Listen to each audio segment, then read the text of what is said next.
Welcome friends, एमसिंग foundation YouTube channel पे आप लोग का स्वागत है। बीपीएससी के संबंध में बहुत सारे अपडेट आए हैं, उन्हीं के बारे में चर्चा करने के लिए आज मैं आपके सामने उपस्थित हुआ हूँ। 69वीं में सीट्स बढ़े हैं, उसका फॉर्म भरने का लास्ट डेट बहुत ही करीब आता जा चुका है। अटैम्प्ट का बहुत चक्कर चल रहा है, एनओसी इत्यादि का, उस पर बात होगी। 67वीं मेंस का रिजल्ट आपको मिड ऑफ द अगस्त आने वाला है, फिर उसका इंटरव्यू भी 11 सितंबर से शुरू होने वाला है। उसमें भी बहुत सारे डॉक्यूमेंट्स मांगे जा रहे हैं, तो उस पर भी बात होगी। आपके बीपीएससी टीचर का एग्जामिनेशन में मात्र आपको अब 1 महीना से भी कम समय बचा हुआ है, तो उस पर बात होगी। और साथ ही साथ जो बिहार विधानसभा है, उसमें विधानसभा सचिवालय में बहुत सारे वैकेंसियाँ हैं, तो सब पर बात होगी। वीडियो में बने रहें। सबसे बात हम लोग कर लेते हैं 69वीं बीपीएससी के संबंध में। आपको पता है कि इसका फॉर्म भरना शुरू हो चुका है और शुरुआत में इसमें पोस्ट नहीं थे, तो DYSP के कुछ पोस्ट ऐड हुए हैं। अब जो है इसमें 63 यानी कि 63 LEO के पोस्ट भी ऐड हो चुके हैं। तो अब एक तरह से थोड़ा सा ये बैलेंस वैकेंसी होता जा रहा है। कुल मिला के संयुक्त वैकेंसी है, तो इसमें अब टोटल सीट्स जो हो गया 442 हो गया है सीट्स, तो ठीक ठाक अब एक सीट्स कहा जा सकता है। हालांकि 100 सीट्स जो है वो हो गया आपको वित्त सेवा का, और एक जो है टेक्निकल DSP है, और 7-8 सेट मतलब कि CTPO है, तो वो सराहनीय तुक का है। लेकिन चलिए ठीक है, 442 सीट आया है, अभी और भी सीट ऐड हो सकता है। अब कितना ऐड होगा ये कहना मुश्किल है। 30 सितंबर से पहले तक यदि इसमें जितना भी अध्याचन आएगा उसको ऐड कर लिया जाएगा। अब बात कर लेते हैं, चूँकि इसका फॉर्म भराना शुरू हो चुका है, तो सारे डॉक्यूमेंट्स इत्यादि मांगे जा रहे हैं। जहाँ तक EWS की बात है, तो उसमें स्पष्ट कर दिया गया है, एक वित्तीय वर्ष लिख दिया गया है, उसको आप जरूर देख लीजिएगा। उसमें वित्तीय वर्ष की बात की गई है। EWS का सर्टिफिकेट बिना वित्तीय वर्ष यानी कि जो उसमें मेंशन है उसके आप बनवाते हैं तो वैलिड नहीं होगा। जहाँ तक बात NCL की है, तो कोशिश कीजिए कि NCL भी आप NCL किनको लगेगा, जो बिहार बेस्ड BC कैटेगरी के अंतर्गत होंगे और EBC कैटेगरी के अंतर्गत होंगे, उन दोनों को NCL लगेगा। तो वो क्या करेंगे कि NCL यदि उनका नया बन जाता है तो अच्छी बात है, PT फॉर्म भरने से पहले तक नहीं। और सबसे बड़ी बात क्या है ना, कि आपको NCL भी अपलोड करना पड़ेगा। हर एक चीज़, हर एक सर्टिफिकेट इस बार से आपको अपलोड करना है, तो थोड़ा सा वहाँ पे समस्या बन रहा है। तो मेरा कहना है कि यदि आपके पास बन जाता है EGP में तो अच्छी बात है, और नहीं बनता है तो आपके पास यदि 1 साल 2 साल का पुराना भी NCL है तो वो लगा दें, क्योंकि फॉर्म तो भरना है, फॉर्म छोड़ना नहीं है ना।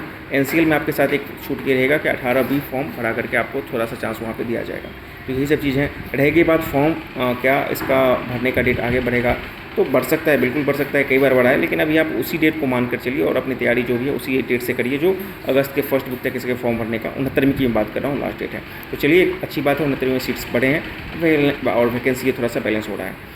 इसी में अटैम्प्ट की संख्या की बात की जा रही है, खासकर वैसे कैंडिडेट के लिए जो BPSC में पहले ही जॉब पा चुके हैं या बिहार सरकार के एम्प्लॉय हैं। देखिए, इसमें ये था, जब ये नोटिफिकेशन आया था कि 5 अटैम्प्ट का सीमा रखा गया है, तो उसमें कहा गया नोटिफिकेशन जारी होने के बाद 5 अटैम्प्ट काउंट किया जाएगा। लेकिन BPSC में इस बार फॉर्म भरने में क्या हुआ है ना, BPSC ये डाटा अब अपने साइट पे सर्वर पे काउंट करना चाहती है, तो वो पूछ रही है बाकायदा कि नंबर ऑफ अटैम्प्ट आपने कितना लिया है। तो यदि आप BPSC पास कर चुके हैं पहले से, तब आपके लिए समस्या ये होगा कि आपने जितना बार पास किया उसको तो मेंशन करना ही पड़ेगा। मान लीजिए आपने 64वीं पास किया, कोई और पोस्ट मिला है ना, अब मान लीजिए कि आप लोग को SC/ST वेलफेयर पोस्ट मिला, फिर आपको 65वीं में RO का पोस्ट मिल गया, 66वीं में, अब आप चाह रहे हैं कि 69वीं में बढ़े, तो ऑब्वियसली आपको 2 अटैम्प्ट पीछे और इसका 3 अटैम्प्ट लिखना ही पड़ेगा। ये आपके साथ मजबूरी हो जाएगी। जो पिछले एग्ज़ाम दिए हैं और पास नहीं किए हैं, तो उनके लिए 0 भर कर जा सकते हैं, ठीक है ना, क्योंकि ऑब्वियसली वो तो सरकारी सेवक बने ही नहीं, तो उनको कोई बहुत ज़्यादा टेंशन नहीं है। तो ये चीज़ें हैं नंबर ऑफ अटैम्प्ट में, है ना। NOC निश्चित रूप से आप ले लीजिए, क्योंकि इस बार सारा चीज़ अभी ही अपलोड करना होगा यदि आप बिहार सरकार के एम्प्लॉय हैं। सेंट्रल गवर्नमेंट के एम्प्लॉय के लिए कोई दिक्कत नहीं है, और जो OPN स्टूडेंट है उनके लिए नंबर ऑफ अटैम्प्ट्स की कोई दिक्कत नहीं है, बस उनके लिए एज की बात है, जब तक उनके पास एज है वो भर सकते हैं। तो ये 69वीं की बात हो गई। 67वीं की बात हम लोग कर लेते हैं। 67 मेंस का रिजल्ट आपको मिड अगस्त में आने की प्रबल संभावना है। तो इसके संबंध में कल नोटिस भी आया था कि आपको जितने भी सर्टिफिकेट मेंस के समय भरे थे, आपको याद कीजिएगा, आप जाइएगा, आप मेंस का सर्टिफिकेट जब भरे थे, मेंस का जब फॉर्म भरे थे आप, उसका आप जो है प्रिंट आउट निकालिएगा, आप हार्ड कॉपी या सॉफ्ट कॉपी कुछ जो भी होगा, उसमें आपने अपना सर्टिफिकेट नंबर लिखा होगा, ठीक है। तो वो जितना सर्टिफिकेट नंबर लिखा होगा उन सारे सर्टिफिकेट को अभी इकट्ठा कर लीजिए और उसको आपको अपलोड करना पड़ेगा, ठीक है ना। तो ये सारे के सारे पुराने लगेंगे, नए नहीं लगेंगे, इस चीज़ को हमेशा ध्यान रखना है। सारे डॉक्यूमेंट्स आप रेडी कर लीजिए। और इसका इंटरव्यू मिड सितंबर में, 11 सितंबर टेंटेटिव बता रहा है, तो मिड सितंबर में आपको चालू होने की संभावना है। तो निश्चित रूप से आपके पास 1 महीना का समय मिलेगा, तो इसको आप अच्छे से तैयार कर सकते हैं। वही सब है, करंट अफेयर से अपडेट रहिए, न्यूज़पेपर पढ़िए, साथ ही साथ जो है कुछ महत्वपूर्ण घटनाक्रम का हमेशा अपडेट रखते रहिए बिहार के संबंध में, न्यूज़पेपर हेडलाइन इत्यादि इन चीज़ों को करते रहिए। तो ये आपके लिए बहुत ही एक अच्छा चांस है। जिनका मैथ अच्छा है, ऑप्शनल अच्छा गया है, निश्चित रूप से उनका रिजल्ट होगा, फाइनल सिलेक्शन तक हो जाएंगे, तो उनके लिए उनको घबराने की बात नहीं है। अब बात हम लोग कर लेते हैं, एक और चीज़ आया है, न्यू वैकेंसी आया है बिहार विधानसभा सचिवालय में, और इस वैकेंसी में एक प्रतिवेदक है लेवल 9 का, इसमें आपको 22 पोस्ट है, ठीक है ना। उसके बाद लेवल 7 ये का पोस्ट है 40, जिसको हम लोग सहायक बोलते हैं, असिस्टेंट। ये बहुत ही महत्वपूर्ण चीज़ है। जैसे सचिवालय सहायक होता है, उसी की तरह विधानसभा सचिवालय है। फिर सहायक है, बहुत सारा है, एलडीसी है, एलडीसी के 12 पोस्ट हैं, सुरक्षा प्रहरी के 68 पोस्ट हैं लेवल 3 में, चालक है, परिचारी है, परिचारी के 30 पोस्ट हैं, कुल मिला के 178 पोस्ट हैं। तो विभिन्न कैटेगरी के पोस्ट हैं। निश्चित रूप से यदि जो एलिजिबल हैं कैंडिडेट, रोजगार हैं, तो आप इसको भरिए, न्यू वैकेंसी है। जब तक देखिए आपका जॉब नहीं है तो निश्चित रूप से भरिए, पता नहीं कहाँ पर आपका लग जाए, आप नहीं जानते हैं। तो ये आपका वैकेंसी हो गया।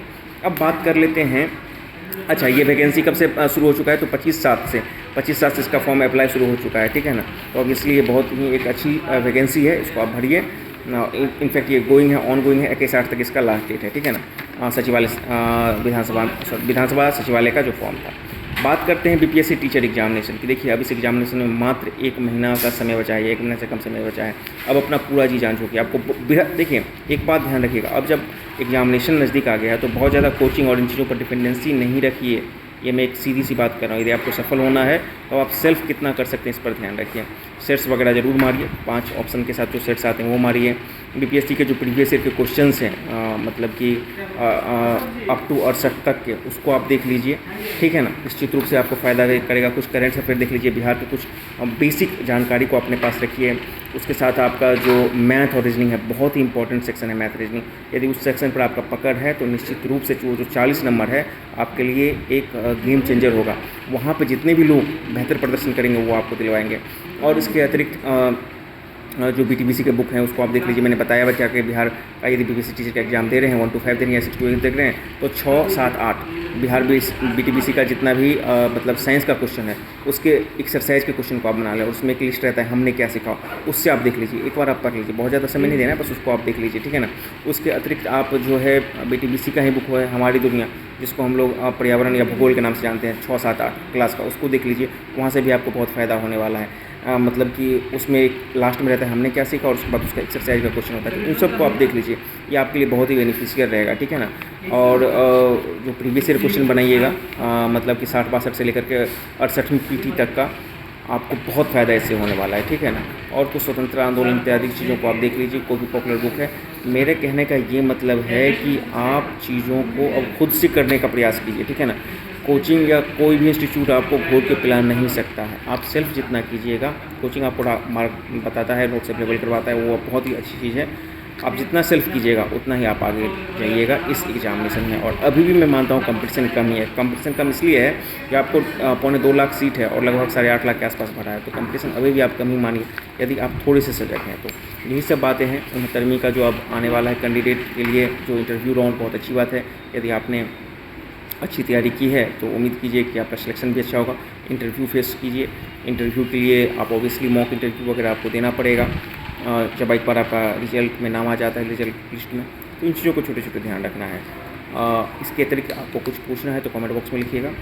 और आप सबों के लिए ऑल द वेरी बेस्ट, चाहे वो बीपीएससी एग्जामिनेशन टीचर वाला हो या फिर जो 67वीं के मेंस का जो वेट कर रहे हैं उनका। और हाँ, कल CDPO का 55 लिस्ट आ चुका है, तो उसमें जिन्होंने भी सफलता पाया है, जो 55 सीट पर जो फाइनल रिजल्ट आया है, उन सबको एक बार फिर से तहे दिल से बढ़ाई। निश्चित रूप से लेवल 9 का पोस्ट है और इसको गजेटेड किया गया है, मतलब गजेटेड और लेवल 9 का पोस्ट है, तो अपने आप में बहुत अच्छा पोस्ट है CDPO। और आप लोग तैयारी जारी रखें। Thank you very much.